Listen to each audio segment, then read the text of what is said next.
en el almacén, en la oficina, en el gimnasio y hasta en la fila para entrar al estadio. Todos se preguntan, ¿cómo viene la cosa? Un podcast de análisis político.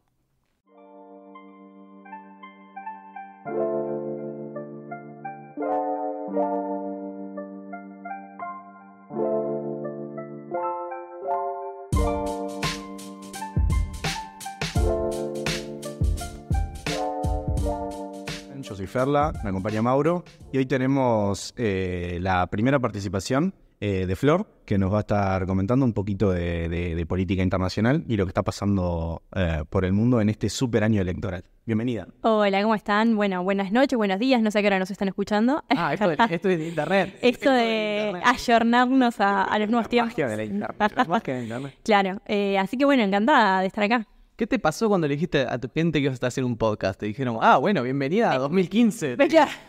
Bienvenida a 2016. Igual, viste que a las personas que hablamos mucho, usualmente nos dicen, tenés que tener un podcast. No tenemos más al fin. Así te escucho en un solo lado, todo de correcto. Después el resto no te escucha más, ¿no?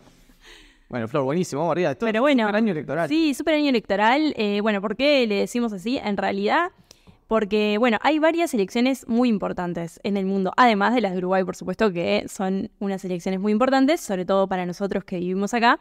El mundo también vota, o buena parte del mundo también vota, porque también ahí más adelante podemos conversar sobre algo que en realidad es así, y es que la democracia, como la conocemos, no es tampoco una realidad extendida en el mundo entero.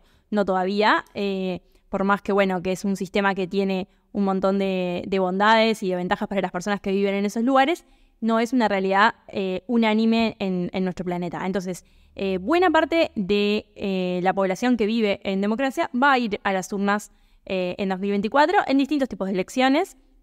Probablemente las elecciones que concitan más interés a nivel internacional por lo que implica no solo para esos millones de personas que viven dentro del país, sino también a nivel geopolítico, son las de Estados Unidos, ¿no?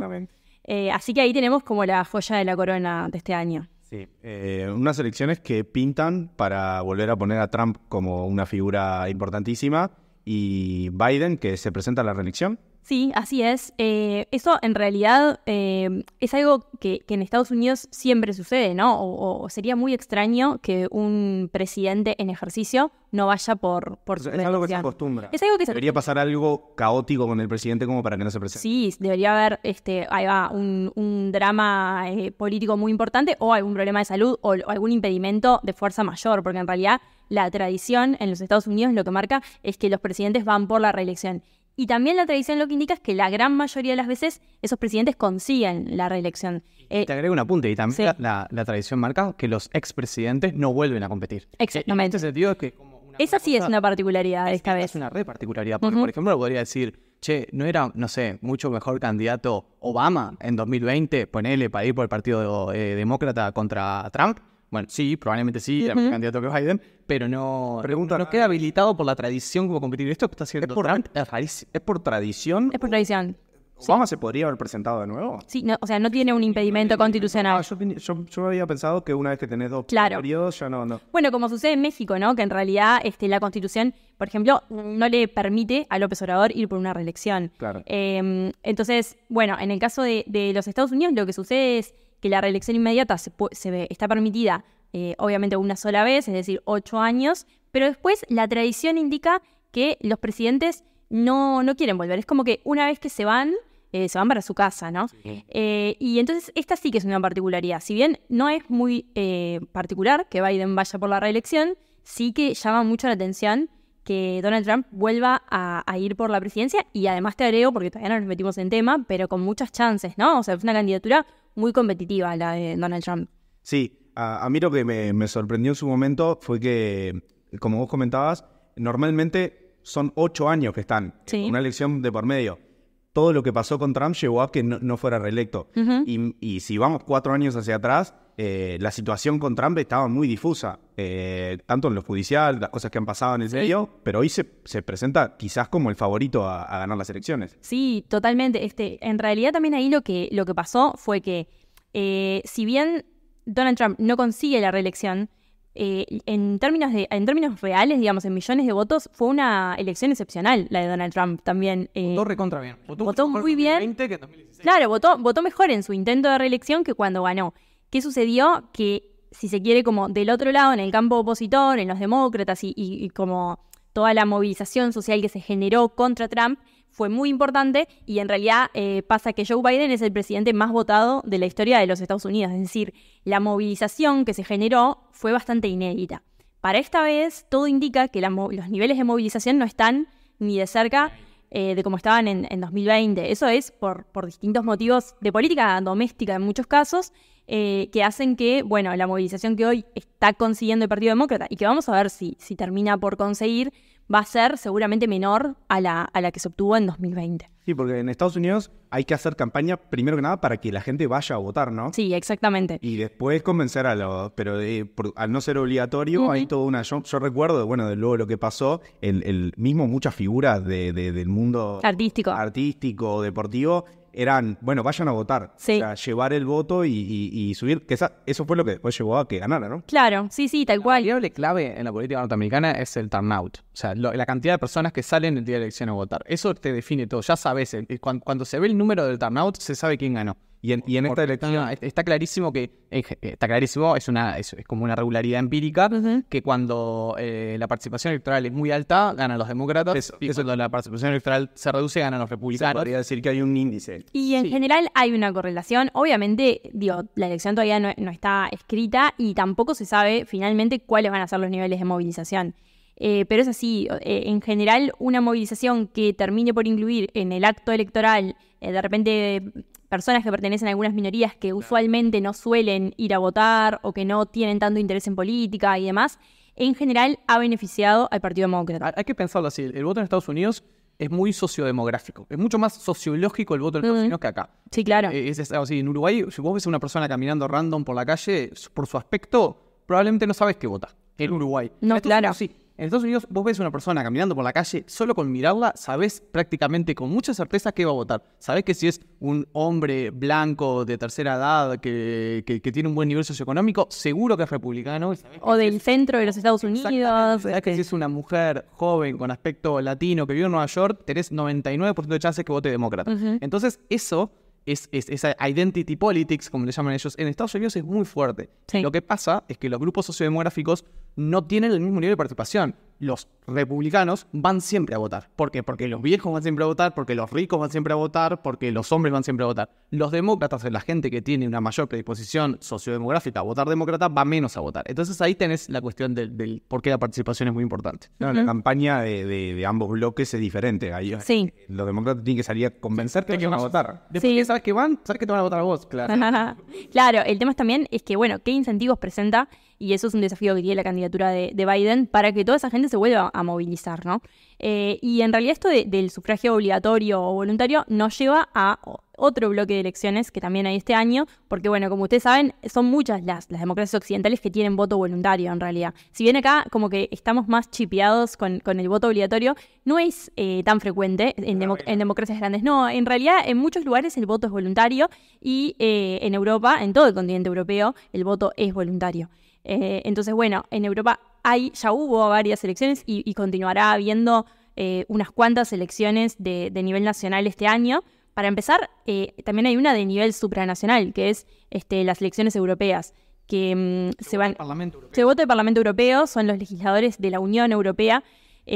Como ustedes saben, y seguramente la audiencia también, la Unión Europea es el bloque supranacional más grande del mundo, es decir, de los que incluye más países, son 27 Estados miembros, y tiene un nivel de competencias muy importante ese Parlamento. O sea, no es como el Parlamento del Mercosur, que en realidad tiene unas competencias mucho más acotadas, si uno hiciese un paralelismo.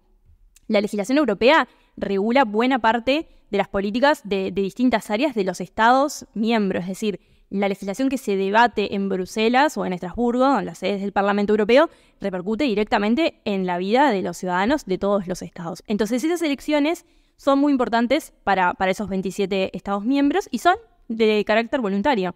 Y en general, y ahí te haré otro dato, en general se vota menos que en las elecciones nacionales de esos países. Porque los ciudadanos tienen como una relación un poco complicada con la Unión Europea muchas veces. Hay un recelo, hay una cosa rara, ¿no? Hay una parte de la población que es como bastante euroescéptica Y también hay a veces, de vuelta, más incentivos para participar que otras, ¿no? A veces los niveles de movilización son muy bajos porque se siente que, bueno, en realidad las políticas de la Unión Europea no tienen muchas posibilidades de cambio, o que es muy difícil tener incidencia en Bruselas, que de repente vos estás votando un diputado, pero que van a ser 500 tipos, o sea, y que ahí es muy difícil tener impacto. Que recuerdo de esas elecciones, más allá de que suelen tener menor participación, también suelen ser elecciones en las cuales han sido oportunidades para partidos pequeños y para partidos bastante radicalizados de entrar en la política, ¿no? Hay fenómenos, por ejemplo, como hoy están bastante institucionalizados, como es Unidas Podemos en España, qué sé yo, pero que en su momento, en la década del 2010, sus primeras incursiones en la política fueron en la política europea. Más que en el Parlamento español. Y como pasó con la izquierda en esa década, ahora está pasando mucho con las derechas, ¿no? Las extremas derechas han logrado irrumpir en la política europea mucho más a nivel Parlamento Europeo que a nivel de elecciones nacionales. Ha pasado con no sé, con todo el tema de Marine Le Pen en Francia, digamos, esos sectores. Creo que también es como que en las europeas los ciudadanos de los países se permiten un voto más, a veces contestatario, y más honesto, ¿no? Voto mi verdadera preferencia, que es esta, y después en una elección nacional como que, bueno, voto más estratégico, anda, no, al que pueda ganar o no sé qué. Pero como que las elecciones europeas termina pasando... Hay otras licencias, capaz. Sí, puede ser. Es verdad que, por ejemplo, Pablo Iglesias, el primer cargo institucional que tuvo fue el de eurodiputado.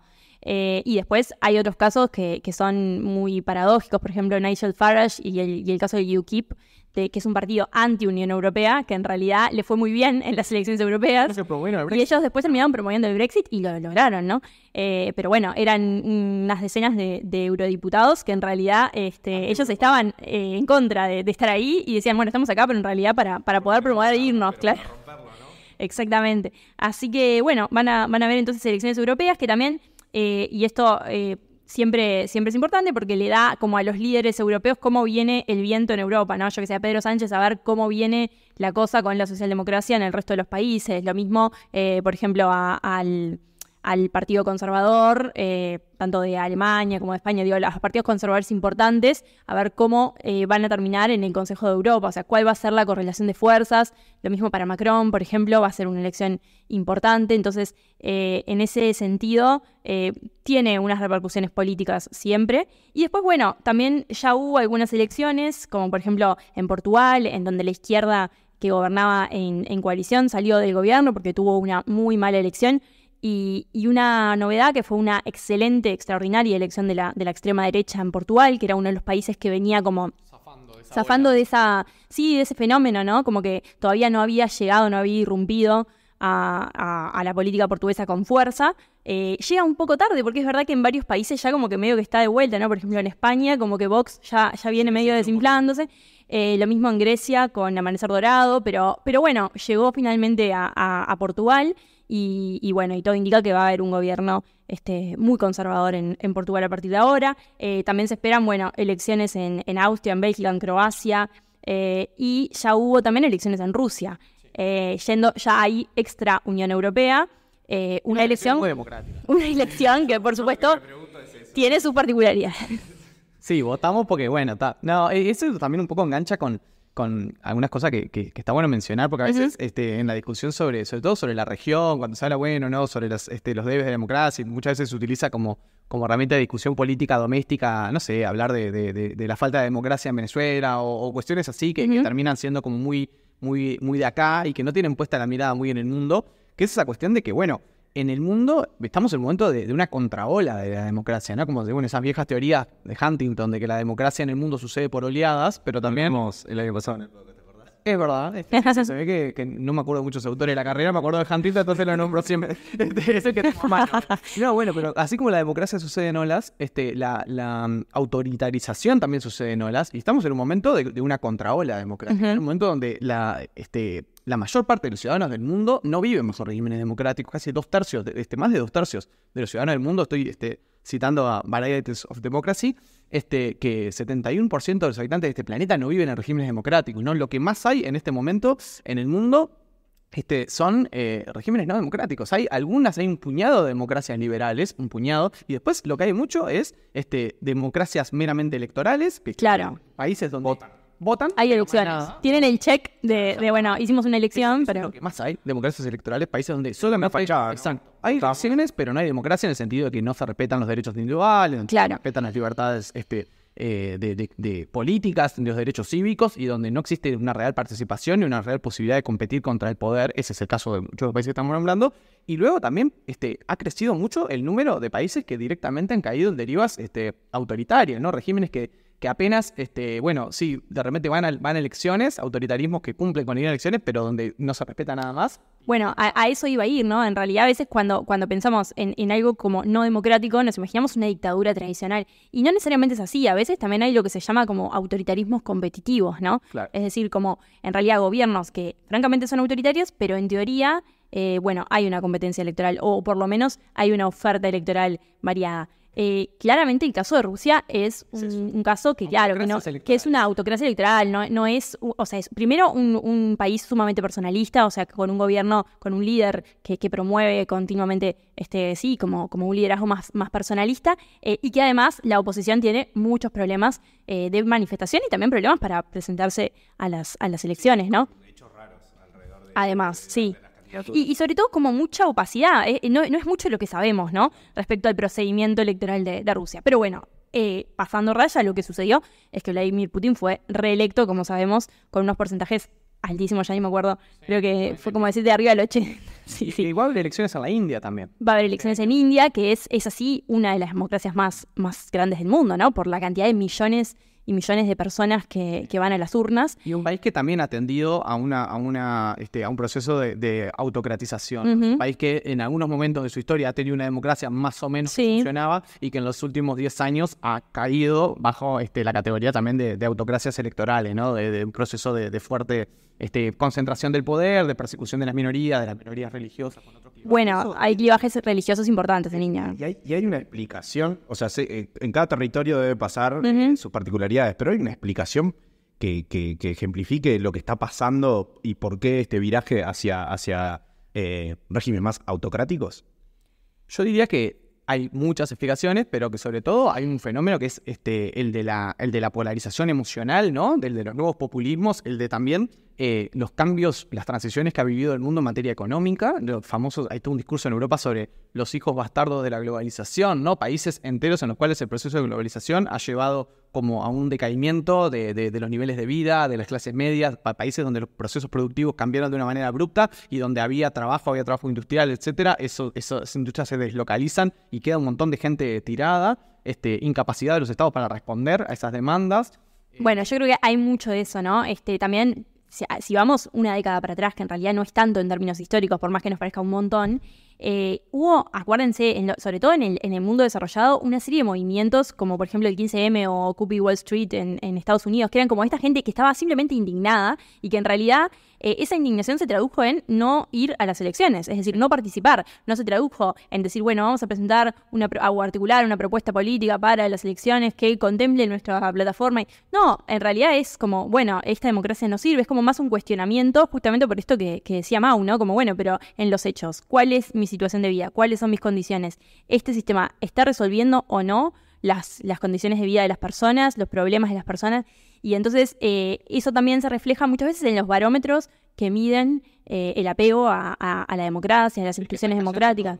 Sí, y en Latinoamérica, si miramos el barrio, viene complicado, ¿no? También otra cosa que es, hay muchos indicadores que muestran que somos, las personas de 20 y pico, 30, en muchos países la primera generación de personas que viven peor que la generación anterior. Eso es un fenómeno nuevo, porque bueno, la historia de Occidente, al menos en la historia del mundo, es como, bueno, que los indicadores vayan mejorando, que la gente tenía mejores niveles de vida, que tenía, etcétera. Bueno, en Estados Unidos, por ejemplo, países grandes, en Argentina, siguiendo más lejos, hay generaciones estas nuevas que realmente la democracia les ha dado muy poco, ¿no? Son generaciones donde la democracia no les resuelve ningún problema y donde ven que hay una expectativa de nivel de vida, que es más o menos alcanzar lo que podían hacer tus padres o tus abuelos, que era bueno, no sé qué, comprarse una casita, qué sé yo, irse de vacaciones, que se empieza a volver aspiraciones completamente imposibles para nuevas generaciones. Y eso está pasando en países que eran países modélicos y que ocupaban un lugar en el concierto internacional. Yo qué sé, en este año, por ejemplo, Israel es un país que por primera vez en su historia de que hay mediciones cae fuera de la categoría de democracia liberal. Pasa a considerarse apenas una democracia electoral. O sea, Israel que durante muchos años, más allá de toda la polémica por el conflicto palestino, era considerada como la única democracia del Medio Oriente. Claro. Bueno, ya no lo es. Ni siquiera Israel ya se puede considerar como una democracia liberal por primera vez en más de 50 años.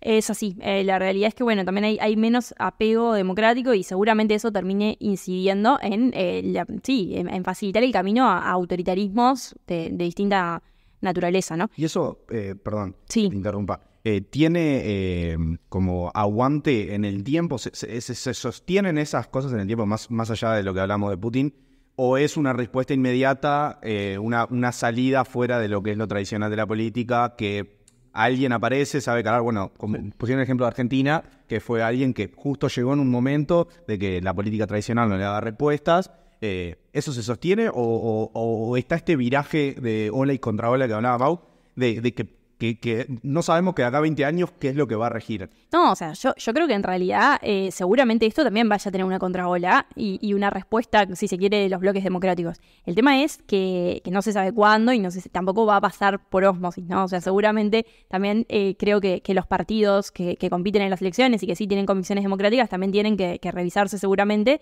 y atender esas demandas ciudadanas que hoy por algún motivo por lo menos se lee que no las atienden. Capaz que si miramos caso a caso, bueno, no siempre es así, pero la verdad termina siendo también lo que los ciudadanos perciben, ¿no? Sí, yo creo también que, a ver, en esto no hay que ser tremendista ni excesivamente pesimista, en el sentido de que esos procesos se revierten también, ¿no? Sí, claro. Hay países también que todo el tiempo hay países que están en proceso de autocratización y países que están en proceso de democratización. Y hay experiencias, sobre todo lo que también hay que ser enfático es que en esta última década los que han más bien horadado las democracias, sobre todo en Occidente, han sido las extremas derechas, digamos, ¿no? La amenaza contra las democracias liberales, está viniendo mucho más desde las extremas derechas que desde la izquierda. Quizá en otros momentos históricos eran las izquierdas revolucionarias las que ponían en jaque a las democracias burguesas, hablando en terminología del siglo XX, pero en este momento histórico son las extremas derechas y esos liderazgos autocráticos, muchas veces que identifican enemigos en los inmigrantes, en ciertas minorías, las que ponen en riesgo las democracias. Pero eso se revierte, no sé, en Brasil ganó Bolsonaro y luego perdió Bolsonaro, digamos, ¿no? Y Brasil ahora se considera un país que está en proceso de redemocratización luego de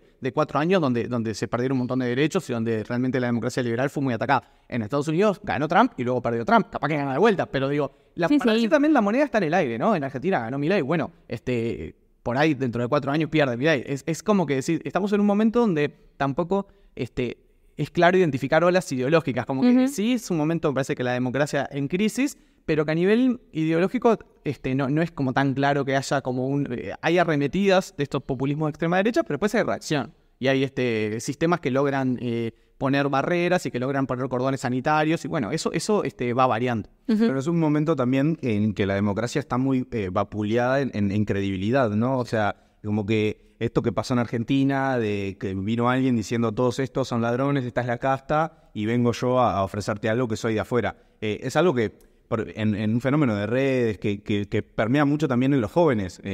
Vos ponías el ejemplo de son 20 años capaz de democracia, hablando específicamente de Argentina, que no les han dado respuesta a los problemas que se han presentado.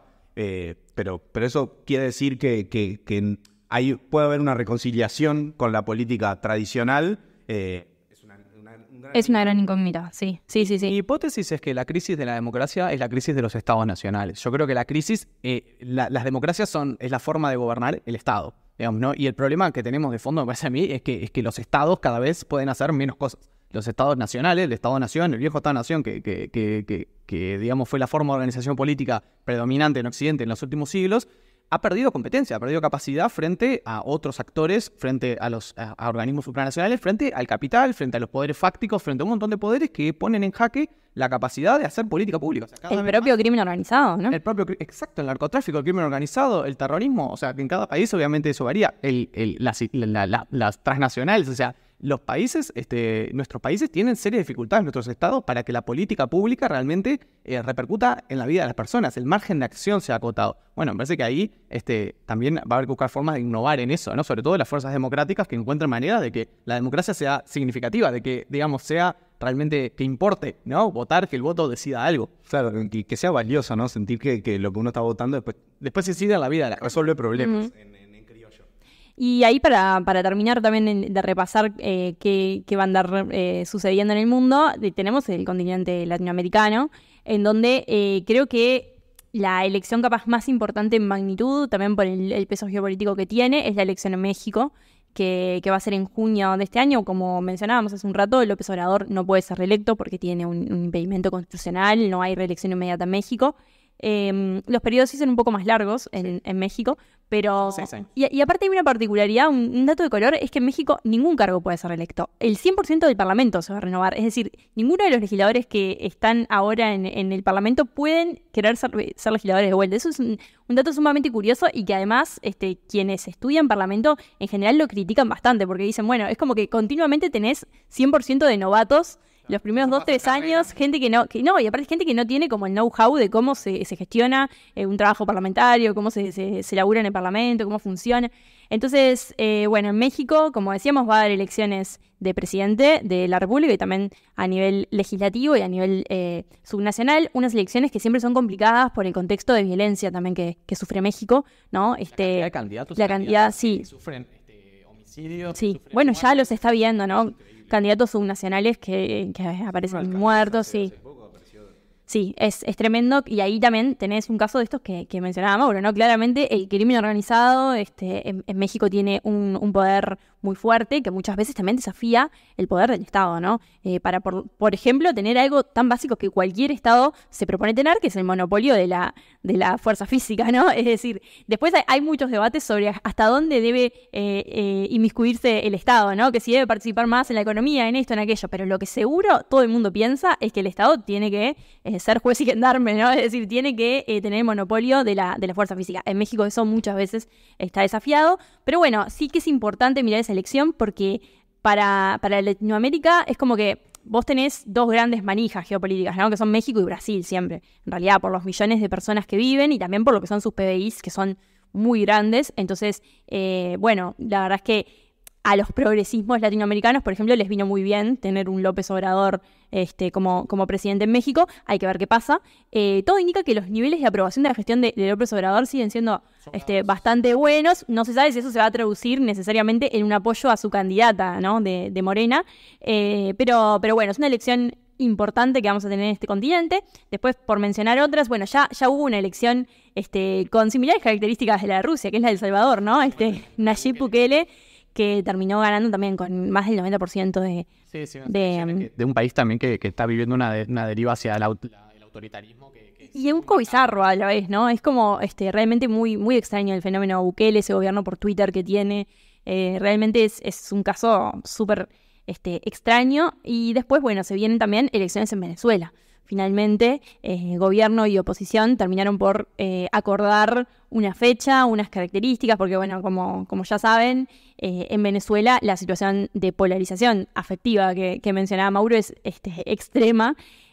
Hay un montón de dificultades, un montón también de debilidades en ese sistema. Ahí tenemos un caso que también muchas veces aparece como en cuestión, ¿no? En los niveles de calidad democrática que tiene Venezuela, ¿no? Entonces, sí que es importante... Sí, hay. Sí que es importante igual que se haya llegado a un acuerdo entre ambos bloques, oposición y gobierno. Obviamente después hubo debates, ¿no? Sobre la inhabilitación de una de las candidatas principales de la oposición, pero bueno, hay que ver qué pasa. Van a ser el 28 de julio al final. También la fecha fue como algo negociado entre las partes. Y bueno, y es importante que van a comparecer ambos bloques, ¿no? Porque muchas veces lo que pasa en Venezuela, y ha pasado en los últimos años, es que de repente se convocaban elecciones, pero la oposición decía, no están dadas las garantías, o no considero que esto, entonces no comparecía. Esta vez, hasta el momento, obviamente en Venezuela siempre hay que tener mucho cuidado, pero hasta el momento van a comparecer todos. Y se espera también una buena cantidad de observación internacional, ¿no? Sí, una de las dificultades enormes que tiene la oposición para inscribir a sus candidatas, ¿no? Está teniendo ahí un conflicto enorme que algunos desde la izquierda del gobierno venezolano se le atribuye que es un lío interno de la oposición, que es tipo que algunos apoderados no están dándole las credenciales a los candidatos que se definen, y desde la oposición se dice que no, que es el régimen el que no permite que el cuerpo, digamos que el Consejo Electoral inscriba las candidaturas. Entonces hay una discusión que desde acá es muy difícil dirimir, ¿no? Siempre el tema fuentes para hablar de Venezuela es complicado. Yo creo que es muy importante también leer después los informes de las observaciones internacionales que haya. Seguramente haya una misión de la Unión Europea. No sé finalmente qué va a pasar con el tema de la OEA. Hay que ver si finalmente va a Venezuela o no. Pero bueno, siempre es importante saber qué dicen como las voces que van de afuera, ¿no? Y que tienen como otros niveles capaz de objetividad y que también, bueno, van a observar el procedimiento electoral más allá de quién resulte ganador o no. Flori, te conmino que hagamos un episodio especial sobre Venezuela. Y sí. Hay un par de casos que van a tener México, Venezuela, Estados Unidos y después, si me permiten, porque también acá hay preferencias personales, pero también va a haber elecciones autonómicas en Euskadi y en Cataluña, dos comunidades autónomas en realidad como muy importantes en España. Las de Euskadi ya están cercanas a celebrarse, pero también va a haber en Cataluña que van a estar ligadas, sobre todo las elecciones de Cataluña, se habla de que pueden ligarse con la supervivencia o no del actual gobierno nacional, ¿no? de Pedro Sánchez, que encabeza, como saben, un gobierno de coalición que tiene apoyos de sectores independentistas. Y bueno, todo indica también que Pedro Sánchez tiene una apuesta muy fuerte en Cataluña, como que fue a todo o nada. También se peleó con el resto de España, en parte, si se quiere, por la amnistía que le dio, bueno, a los expresos del proceso de independencia de hace unos años que tenía Cataluña. Así que bueno, es una elección que, si bien es de tipo regional, podría tener repercusiones nacionales en uno de los países principales de la zona euro, ¿no? Bien. Flor, muchas gracias por... Hemos hablado de todo. Sí. Como para presentar. Esperamos escucharte pronto acá. Y bueno, así damos por finalizado el segundo episodio de La Cosa. Mau, ¿querés contar algo? Por ahí viene la cosa. Bien, nos escuchamos y nos vemos la próxima para saber cómo viene la cosa.